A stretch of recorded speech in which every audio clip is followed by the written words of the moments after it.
Have you guys seen this? This punk-ass cop felt it was okay to totally demean this grown-ass man in his uniform, military uniform, over a license plate that was there, that he said he didn't see, and threatened him and pull guns on him. Public outrage is mounting over this traffic stop. Open the door. Captured from several angles as police draw their weapons. How many occupants are in your vehicle? It's only myself. Why are your weapons drawn? What's going on? 2 officers stopping U.S. Army Lieutenant Caron Nazario for not having a rear license plate on his new SUV, according to a police report, which also notes they later saw a temporary tag inside, taped to the tinted window. I'm serving this country and this is how I'm treated? Yo, what? Guess what? I'm a veteran too. I don't know, babe. I'm honestly afraid to get out. Can I ask you what's going on? About a minute later, Officer Joe Gutierrez, whose termination was announced late Sunday, pepper sprays Nazario. Get out of the car now. That's Get out of the car now. I'm trying to breathe. Ugh. Gutierrez and his former partner Daniel Crocker now facing a $1 million lawsuit, alleging a violation of constitutional rights. Nazario, who is black and Latino, says it was due to racial profiling. Take off your seatbelt and get out of the car. Look, I'm just gonna please. You're gonna do what you're told. The lawsuit, filed earlier this month, also claims police threatened to end Nazario's military career if he spoke out about the incident. My client wants to prevent those 2 officers from doing it to anyone else. Tonight, the town of Windsor, Virginia, describing the events as unfortunate, as Virginia's governor calls for an independent investigation. Jeff Bennett, NBC News, Washington.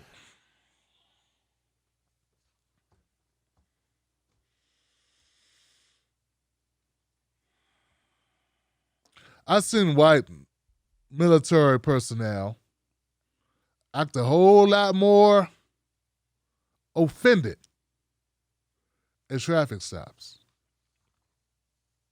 and get treated a whole lot better than that shit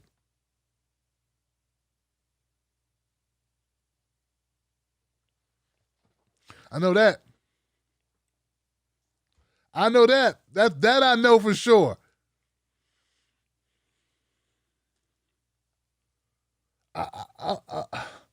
Okay, Joe Gutierrez, asshole. I feel like firing him is not enough, though. Yeah, firing him is even too good. Keep him, but punish him and punish him and punish him some more. I don't feel like, I just feel like firing him is just too easy for his fat ass. He needs more.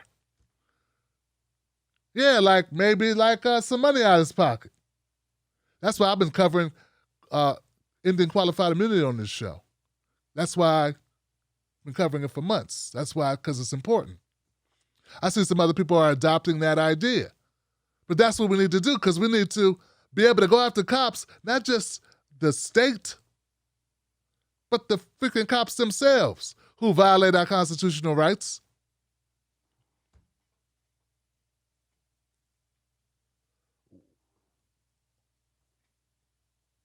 Nazario, Lieutenant Nazario was totally calm, collected, very reasonable, very measured, not erratic. There was no reason why he deserved that type of treatment. None at all.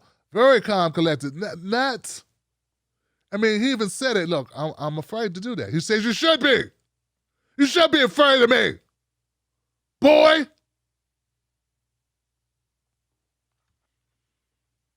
He didn't say boy, but it sure sounded like he wanted to say boy.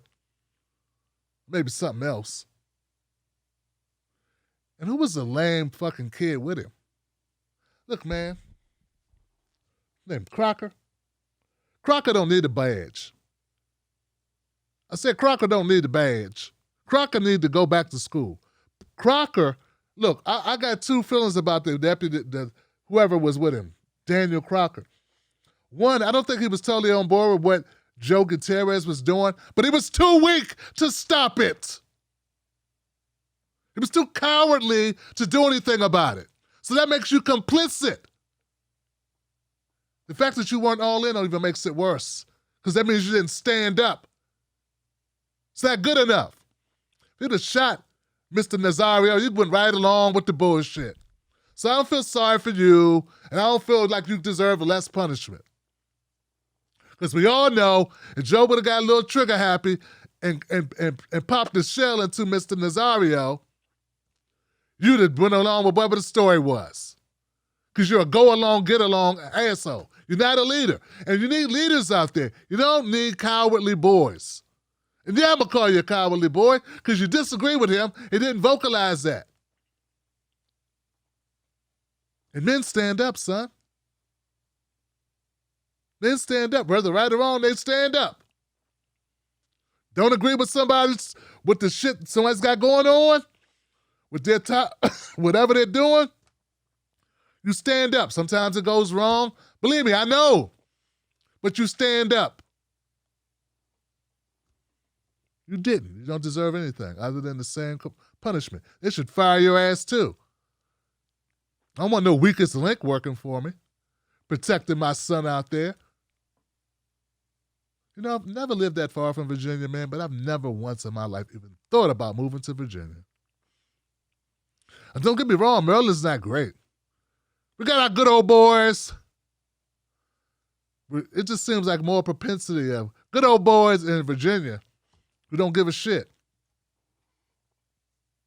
Disrespectful. So we're suing. I heard it was only $1 million. Make it $10 million. Aim high, Lieutenant. Higher. One of my commenters made a golden statement at the onset of this show that she said in the comment section. I don't remember it was a Johnson. I don't know if it was a man or woman, but it was a Johnson. Member of the Wolfpack. And they said, interesting.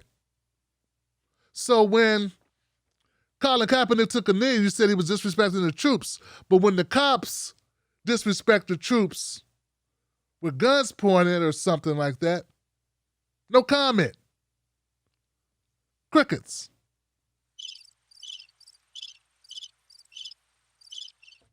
Once again, no consistency. Hypocrisy. Worst thing. Worst fucking thing in the world, hypocrisy, guys. Dante Wright, accidental discharge of weapon. Joe Gutierrez and Daniel Crocker, accidental appointment of bullshit officers as well. How about that? Negligent officers given jobs. Negligent application process. Negligent, don't give me training, because this guy's got a lot of training. You can't fix stupid, and you can't fix racist. They gotta fix themselves.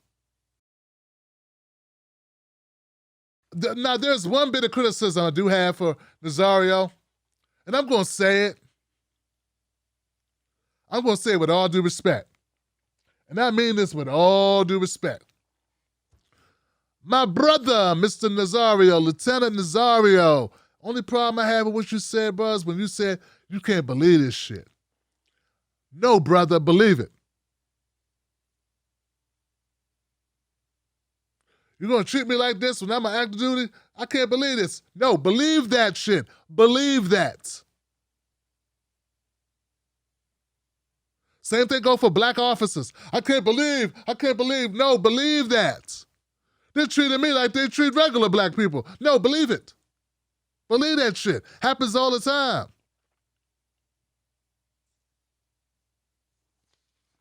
Sometimes they treat you worse because you think you're somebody. You think you don't deserve to get treated that way. Get what I'm saying? Nah, man. So that's it. That's just something I don't know. It just stuck with me when you said it. Like, and I don't mean it in a bad way, bro, because I could feel your pain and your hurt. You were hurt. That's what bothers me. You were hurt. That means you're expecting respect. Like, it's a given. And I don't know where that comes from, because in America, oh, hell no. That means too much TV. It's too much movies. It's too many. I mean, I got officers shooting in the cars, man. Shooting in the cars of 20-year-olds when passengers are in the car. Don't give a shit. They don't.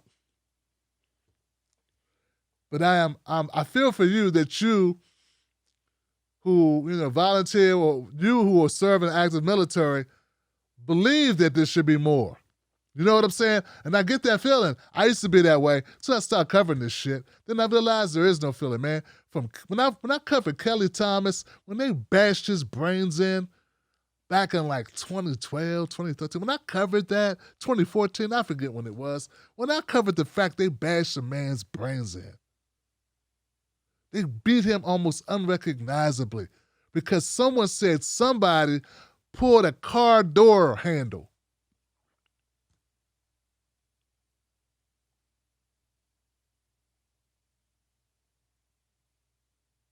When I saw that, and then I saw story after story after story after story after story, all that shit about, well, we respect life and we look at people and say, hey, judge them by their character. I knew, man, because if they beating white guys unrecognizable and laughing about it, they beat Kelly Thomas till you didn't even know who he was anymore. You couldn't tell by looking at him. And then said, yeah, I tore his face apart. That's what they said. On body camera or dash cam. That was recorded. When I saw that, I said that was the enemy thinking these crazy thoughts of patriotism and nationalism and pride and people respect each other. And there's only a few bad apples. Nah, I saw that. Nah, brother. And the cops walked. And when they shot Tamir Rice, the cops walked. And that's when I knew, man. So I respect you, brother, and I hope you win this lawsuit. And I guess it goes without saying, you need to change your opinion about